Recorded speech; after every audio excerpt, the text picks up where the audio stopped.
Chose promise, chose faite, Elon Musk a mis fin le 20 avril au système des badges bleus de certification sur Twitter. Vous savez, il permettait de distinguer les comptes authentiques des personnalités publiques, des médias, des entreprises. À partir de maintenant, seuls les abonnés à Twitter Blue, l'offre payante, peuvent arborer le macaron d'authentification sur leur profil. Un changement qui inquiète, notamment parce qu'il pourrait contribuer à la désinformation, déjà bien présente sur le réseau social. S'il suffit de payer pour être certifié, alors tout le monde est-il légitimé? On en parle aujourd'hui avec Olivier Lascar, rédacteur en chef de Science et Avenir et auteur d'une enquête sur Elon Musk, l'homme qui défie la science aux éditions Alizio. Bonjour Olivier Lascar. Bonjour. Merci beaucoup de nous accompagner aujourd'hui dans Smart Tech, avec plaisir. Nous accompagne également Jean Catan, secrétaire général du Conseil national du numérique. Bonjour. Et bienvenue à vous également. Un mot d'abord peut-être sur la genèse de ce passage au payant pour la certification. Est-ce que c'est une décision purement économique? Ça, c'est ma question. Pour sauver Twitter, c'est ce qu'on a dit aussi. Ou est-ce que vous y voyez autre chose de la part d'Elon Musk? Peut-être une autre ambition, Olivier Lascar, vous qui avez un peu enquêté sur ce personnage. Alors, il y a un aspect économique certain, c'est-à-dire que Elon Musk a payé Twitter fort cher, 44 milliards de dollars si je ne m'abuse. Il a déclaré récemment que l'entreprise avait perdu au moins la moitié de sa valeur en un an, simplement. Donc, il est à la recherche d'argent frais, c'est certain. En revanche, il n'a pas l'obsession de faire de Twitter une entreprise rentable. S'il a racheté Twitter, c'est pas pour faire de l'argent, à mon avis. C'est surtout parce que Twitter, c'est un levier formidable de communication pour ses autres activités. Il faut se méfier d'un effet de loupe avec l'affaire Twitter qui est effervescente depuis plus d'un an, parce qu'on a l'impression que le cœur d'activité d'Elon Musk, on pourrait avoir l'impression que le cœur de son activité, c'est Twitter. C'est pas du tout le cas. Ouais. Musk, c'est un entrepreneur qui a au centre de son activité, le spatial, c'est SpaceX, c'est son obsession. À côté de ça, il y a Tesla, évidemment, il y a Neuralink, il y a d'autres entreprises. Tesla, c'est celle qui lui ramène de l'argent, mais son obsession, c'est SpaceX. Et avec Twitter, il va, comme l'ont toujours fait finalement des entrepreneurs, des géants, des capitaines d'industrie dans le passé, il a un instrument de communication formidable pour pousser ses activités industrielles. Vous, qu'est-ce qui vous a poussé à enquêter sur ce phénomène Musk ? Travaillant dans un média comme Science et Avenir, on ne peut pas couper à Elon Musk. Et moi, je suis quelqu'un de normal, c'est-à-dire que je suis passé par tous les états d'âme par rapport à lui. Quand je le vois surgir il y a une dizaine d'années à peu près avec l'Hyperloop, où il dit, ben voilà, mes ingénieurs de SpaceX et de Tesla ont fait un livre blanc, c'est-à-dire une sorte de compilation de solutions techniques qui permettrait de mettre au point l'Hyperloop, c'est-à-dire un projet de train qui circulerait dans des tubes sous vide, aussi vite que l'avion. C'est l'effervescence mondiale, on se dit ce type-là est génial. Quand on creuse un peu, on se rend compte qu'il n'a pas inventé du tout le principe de l'Hyperloop, qu'il ne fonde pas lui-même une entreprise d'Hyperloop, et que s'il fait ça, c'est surtout pour enquiquiner l'État de Californie qui a choisi de faire un TGV pour relier les grandes métropoles de la côte ouest, ce qui ne lui plaît pas du tout pour des raisons X et Y. Donc c'est du Musk tout craché. Néanmoins, il y a quand même de la technicité derrière. Donc on se dit c'est un personnage intéressant. Quelque temps après, il dit ben voilà, je suis en train de développer un lance-flamme avec mon autre société, The Boring Company. On se dit c'est complètement débile. Je ne veux plus entendre parler de ce type-là. Mais c'est le piège qu'il nous tend, Elon Musk. Parce qu'il joue à l'imbécile, alors qu'il ne l'est pas du tout, et alors qu'il a proposé des solutions techniques, comme la fusée réutilisable, la fusée de Tintin, la fusée qu'on peut tirer une fois et réutiliser la coup d'après, qui sont des idées dont l'industrie du spatial ne voulait pas, et qu'il a réussi à imposer, et qui changent la donne. Et on voit que Ariane 6 va arriver avec déjà énormément de difficultés parce qu'ils n'ont pas choisi cette solution technique-là.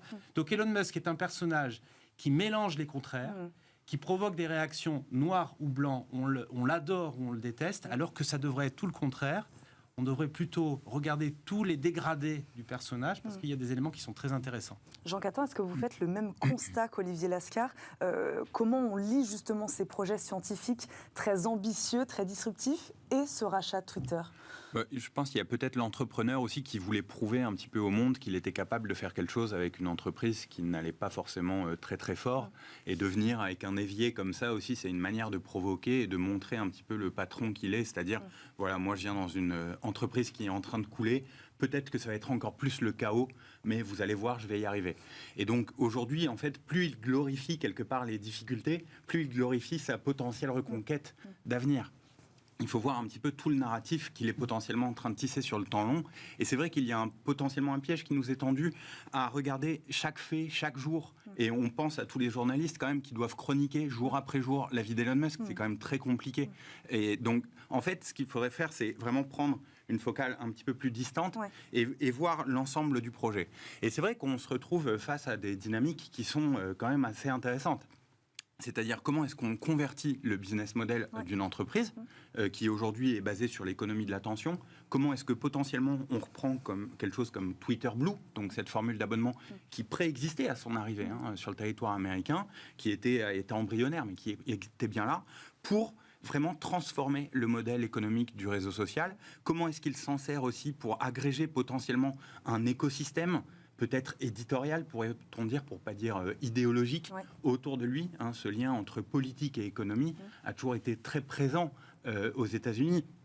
Voilà, c'est Rockefeller. C'est comment est-ce que l'État a adopté les premières lois antitrust contre des projets de très grands entrepreneurs qui menaçaient le terrain politique. Donc il faut vraiment resituer ça sur le temps très long. Parce que la désinformation, on n'a pas attendu Elon Musk pour en parler sur les réseaux sociaux. En tout cas, là, c'est une étude de l'Integrity Institute qui montre que Twitter fait partie des réseaux sociaux qui véhiculent davantage de désinformation par rapport aux autres plateformes. Olivier Lascar, c'était déjà le cas avant aussi. Comment vous l'expliquez? On va peut-être parler justement du fait que cette certification accentue ce phénomène. En tout cas, voilà, comment on explique qu'un réseau social comme Twitter, c'est un des réseaux sociaux qui véhicule en effet le plus de mauvaises informations, de fausses informations? Alors, il a été construit comme ça. C'est vrai que c'est très intéressant ce que vous dites là, parce qu'il ne faudrait pas croire que le Twitter d'Elon Musk est fondamentalement différent de celui qu'on a connu avant lui. Twitter est un lieu où les extrêmes sont extraordinairement visibles parce qu'on sait que ça a été étudié par des sociologues, par des spécialistes de l'informatique.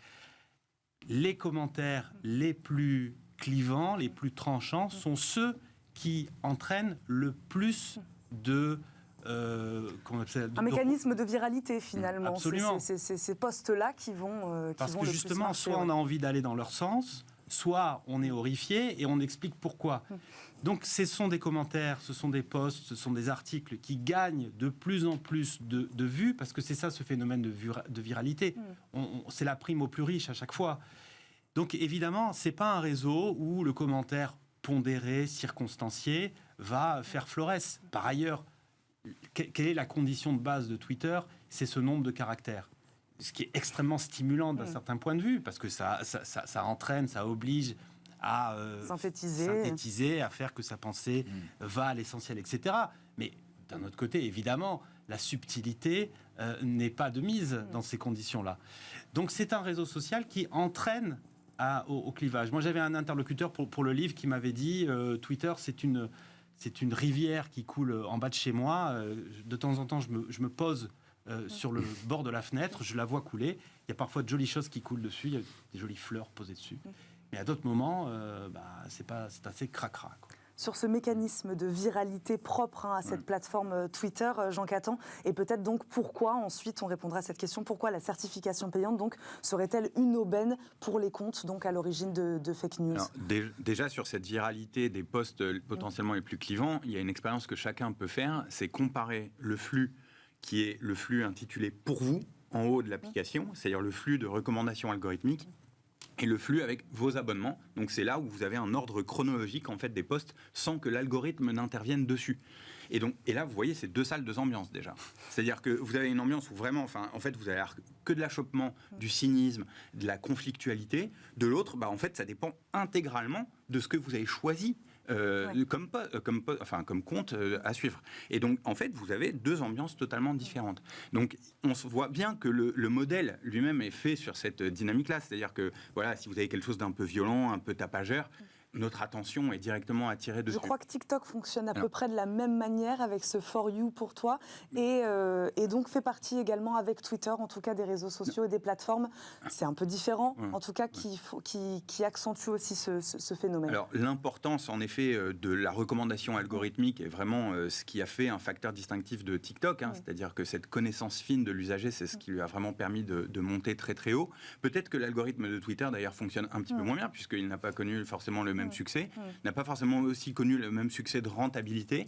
Alors donc vient cette formule d'abonnement, de certification en quelque sorte des abonnés qui payent 8 € par mois sur le réseau et qui se trouvent du coup, parce que c'est quand même ça qui est fondamental, qui se retrouvent propulsés, si vous voulez, en tête de pont, et donc qui se retrouvent favorisés par l'algorithme. C'est-à-dire qu'on a un mécanisme maintenant de ligne à haute vitesse pour ceux qui ont payé. Donc la certification permet d'être d'être plus vu. C'est un boost terrible.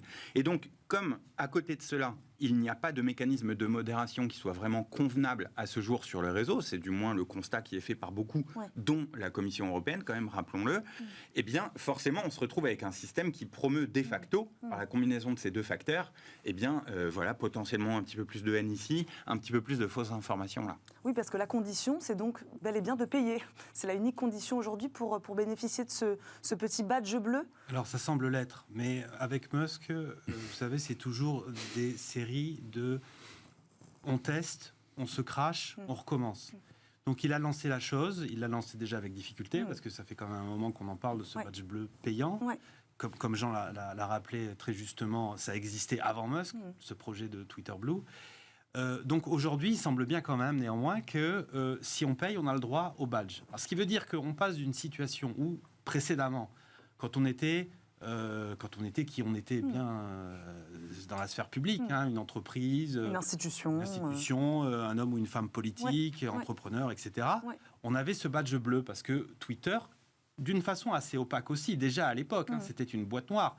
Moi, j'ai eu le badge bleu, j'ai des camarades qui ne l'avaient pas, je ne sais pas pourquoi. Je ne l'ai plus aujourd'hui. Mais à l'époque, c'était opaque. Aujourd'hui, il suffira de payer pour l'avoir. Ce qui veut dire que n'importe quelle usine de fake news pourra sortir le carnet de chèques. Pour eux, 8 $ par mois, c'est rien du tout. Et ils s'achètent une légitimité. Voilà. Ça pose problème. Ça pose problème parce que ça veut dire qu'un média qui se prétendra Science et Avenir alors qu'il n'est pas Science et Avenir, s'il paye le badge bleu, a priori, il pourra l'avoir. On va voir très vraisemblablement que dans la mise en application du dispositif, ça ne se passera pas comme ça, parce que Musk ne pourra pas jouer ce jeu-là. Il y a la question de la modération et de la Commission européenne. Les règles du DSA qui rentrent en application et qui imposent une modération des commentaires qui incitent à la haine, cette règle, elle va s'appliquer pour tout le monde, y compris pour Twitter. Et si Musk ne la respecte pas, il aura petit a de fortes amendes, et puis petit b, il sera interdit sur le territoire européen. Et ça, il ne peut pas se le permettre. On va continuer à parler de régulation, juste sur ce que vous venez de dire, Olivier Lascar, sur cette création de faux comptes, cette usurpation d'identité, presque un faux Science et Avenir, un faux Conseil national du numérique. C'est ça qui va se passer, en fait? Non, on peut espérer que non, mais c'est déjà le cas pour certaines personnes, et on a pu avoir la preuve comme ça de gens qui sont amusés, entre guillemets, à créer des faux comptes pour montrer un petit peu la dynamique, et c'est vrai qu'elle est potentiellement très dangereuse. Voilà, il y a des institutions publiques aussi, donc comme le Conseil, par exemple, qui ont perdu leur badge bleu. On sait très bien, il y a une politique maintenant qui consiste à demander des badges officiels, puisque l'on peut demander des badges pour les autorités gouvernementales. Donc c'est un autre mode d'authentification. Et voilà, on va être dans la construction, dans le chaos. C'est le scénario le plus optimiste qu'on puisse avoir. L'autre, c'est finalement que ce soit complètement le désordre et finalement que personne s'y retrouve. Et c'est un problème même économique, puisque la confiance, en fait, c'est vraiment la première base d'un système économique, qui est même un système économique fondé sur la pub, a besoin de la confiance de l'ensemble des usagers pour prospérer. Mais donc, quelles conséquences, justement, ça peut avoir sur cette confiance, une perte générale de la confiance en ce réseau social? Vous parlez des entreprises, mais aussi du côté des particuliers. Ça veut dire on n'y croit plus. Oui, et puis surtout, le problème aussi, c'est du côté de l'algorithme de recommandation. Ouais. C'est-à-dire qu'on a aujourd'hui un algorithme qui est partiellement publié par Elon Musk, et donc on en est particulièrement heureux, puisqu'on avait même publié une tribune disant « Ouvrez l'algorithme de Twitter pour vraiment qu'il soit transparent et vu aux yeux de tous ». Mais on voit même avec les modifications qu'il est en train d'entraîner au jour le jour, que en fait, c'est très difficile à comprendre, très difficile à lire, on ne peut pas vraiment le tester, etc. Et on ne comprend pas pourquoi est-ce qu'il y a des comptes qui ont tout d'un coup beaucoup de visibilité. Lui-même s'en est étonné, parfois sur ses tweets, à dire « Mais je ne comprends pas pourquoi est-ce que là, j'ai aucune visibilité », et puis d'autres qui ont une visibilité extrême. Et ça, pour des annonceurs, c'est terrible, en fait. Et donc, comment on explique cette absence de garde-fou, c'est-à-dire cette opacité donc avant Musk et puis after Musk?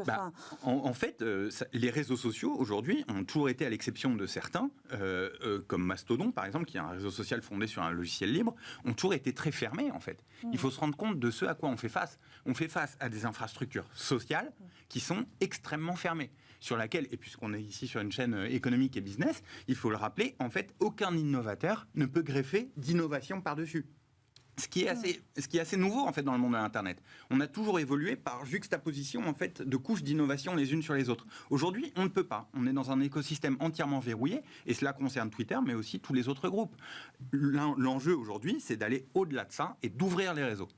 Donc là, il est obligé, c'est ce que vous disiez Olivier Lascar, il va être obligé de se plier aux règles européennes en vigueur. Absolument. Alors elles sont en train de devenir en vigueur. Ouais. Ça va être un phénomène graduel. Ouais. Alors elles imposent une bonne modération. Elles imposent aussi que des audits puissent être faits dans les sociétés de tech en question, chez ces réseaux sociaux. Ça veut dire qu'ils ouvrent littéralement les portes de leurs serveurs à des consultants extérieurs qui seront mandatés par la Commission européenne, pour que ceux-ci puissent dire les données sont bien traitées, sécurisées, la modération est faite comme ci, comme cela.